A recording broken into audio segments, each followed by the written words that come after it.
Yeah, so I'm Christopher Skorupa from South Central Montana. I'm the owner and operator of Beartooth Fertilizer Incorporated, and we are a retail ag facility mainly focused on dry fertilizer application. So over the last couple of years, we've been looking for constant replacements for liquid agrotang products that would gum up our cups and our slides and our spreaders, especially in high humidity situations.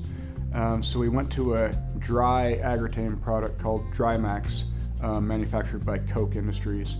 And that was better in the sense that it didn't plug up our cups and create problems and was really easy to use. The issue with it was the terrible smell of it, and you could just taste it. It was just such a fine powder.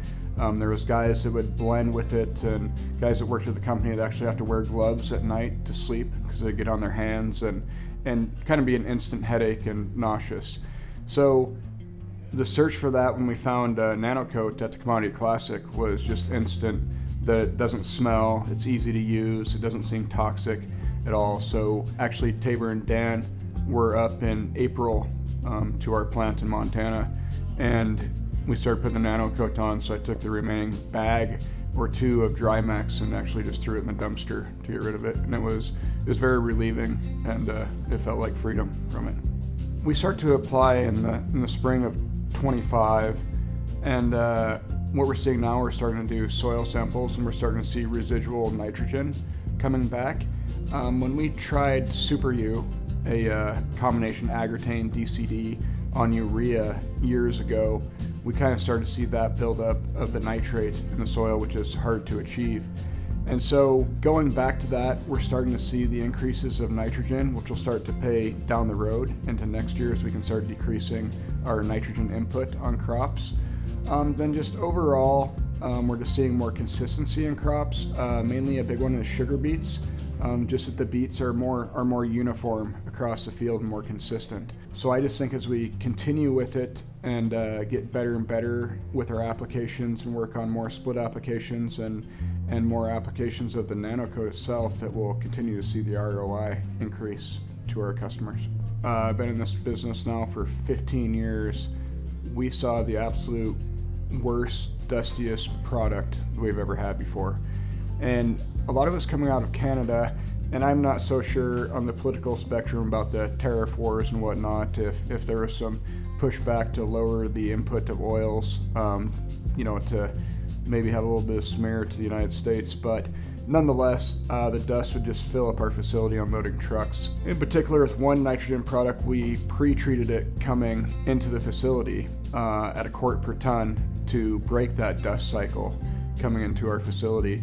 And it helped out tremendously. And then on the back side of that, going out the door, we would put another quart per ton on that to finish out our 2 quarts per ton rate. So that really taught us a lot, that we can help products coming in and at the end when they're coming back out of a bin, just be a lot cleaner and with less dust. So really working on that and going to utilize that in the future more. Out of the gate, as I alluded to this morning, is we were using Nano Pro or Nano Zinc and herbicide for malt barley, and the customer responses were that their fields stayed green with very, very little to none chemical burn, versus the neighbors. I think we had some flash effects with temperatures getting hot, and really the overlap, you could just see it everywhere on the crop damage. Right out of the gate, the visual effect was there of the safety that it gave the crop within itself.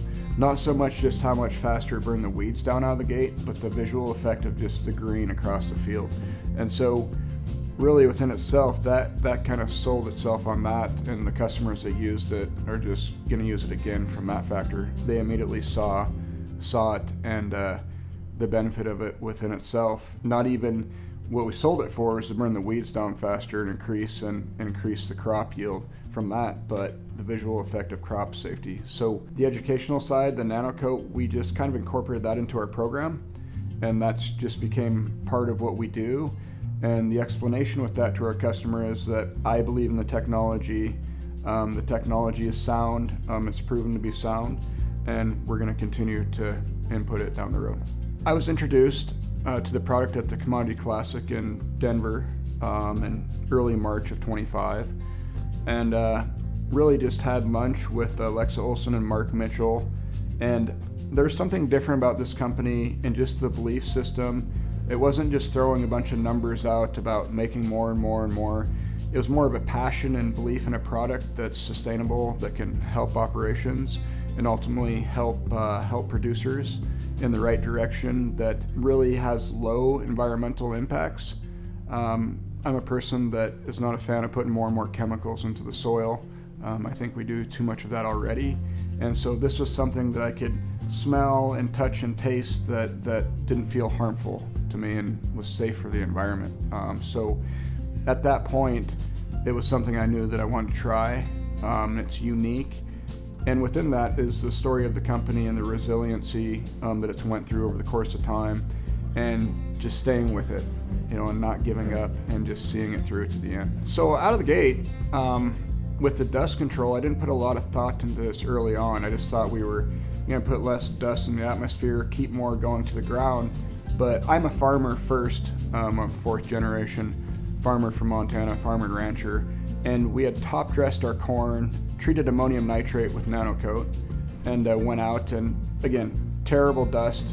And I was just so nervous about the burn on the tissue from this corn. It was going to look like a tobacco field. I knew it. And we were putting down a heavy rate. We were putting 100 units of nitrogen down in a top dress.